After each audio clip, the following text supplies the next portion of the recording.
It was 1842, a brand new year, or that's what I thought it was going to be. My family and I, we were happy where we lived. A nice cabin, furnace for heating and cooking, and 3 beds, one for me, my wife, and my little boy. But that was until we met our new slaveholder, Mr. Dusty Cleverdale.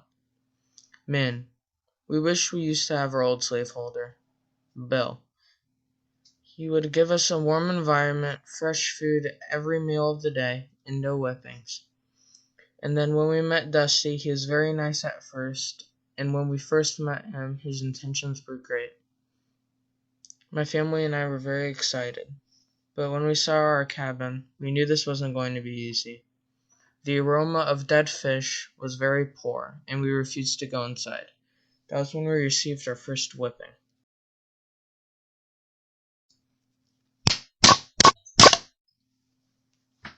I remember at that moment I wanted to kill him, but I ran to the house because he would have killed me. I was scared for my life. I wanted to see good old Bill again. The nice cabin, the cozy beds, and the smell of the cornfield. It was a weird smell, but I very badly missed that smell. I remember as soon as I was telling Judy about Bill, Dusty broke through the door and asked, "Where are you guys?" Then he gave us our second beating.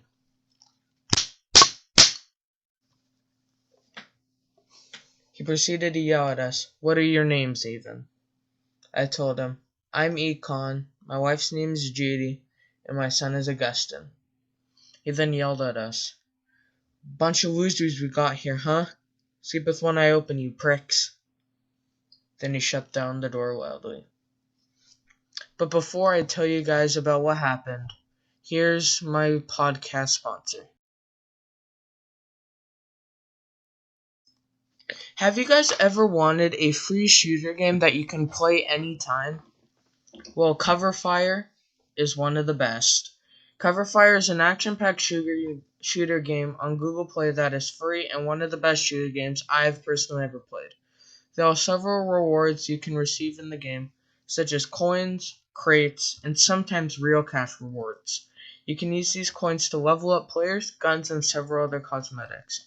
And the best part of the game is, it is an offline shooter. You can choose modes that are offline and play even multiplayer that is offline. You guys should definitely try it out. I would 100% recommend. Now back to the podcast. After the door swung closed, I remember telling my wife Judy, "We have to get out of here. We can't hear. Is this quote-unquote Dusty even as good as everyone says he is?" I remember after I told my wife that, Dusty swung open the door. He then proceeded to say, "What'd you say about me, you little shit?" Then I told him, "Nothing, sir. Just telling my wonderful wife how much better this really is." Dusty then told us, "Telling the truth, sir?" I told him, "Yes, sir." Dusty told me, "Follow me. Get up now!" Then I told him, "Yes, sir." I remember at that moment I was in. Exiting those doors felt like I was going to die. Going to soar above the clouds, he pulled me over to a little area surrounded with corn and told me, "Stay here or die." About 10 seconds after he told me that, he left the cornfield. Then I heard the cabin door swing open and a large whip. My son was screaming for help and I could hear my wife's cries. I knew it happened. As I saw Dusty walk away, tears started falling as I ran over to the cabin. I walked into the cabin as quickly and quietly as I could, and then I saw her, as stiff as a walnut and blood gushing from her thighs. There's a small hole right in her thighs, and I could see what was all inside. That was possibly the most scary and brutal event I have ever seen. I knew as soon as we saw that I would have to leave. I would have to bring Judy and Augustine. But I didn't know if we could escape in time to get to even the north, because we were in the very south.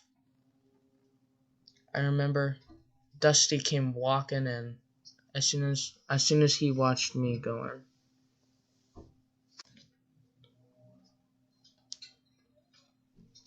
I remember as soon as I saw him walk through the door, I tackled him and tried knocking him out. And then I grabbed Augustine, and then I told Judy to walk behind. We ran as quick as we could. I heard Dusty get his bullwhip and start swacking it at the wall. He then proceeded to yell at us, "You get back here!" I remember there being 3 shots, and the last one being the worst. One of them hit my wife Judy, but me and Augustine proceeded to run. We kept running. We didn't stop, we kept going. And that is where the story brings us today. The shots still terrify me to this day, but all I know is someday I'm going to see Judy soon in peace. My son Augustine currently is attending school here in Hanover, New Hampshire. Myself, I just write books about my time in slavery and the experiences I went through. Thank you guys for listening to the podcast, and I hope you guys have a great day.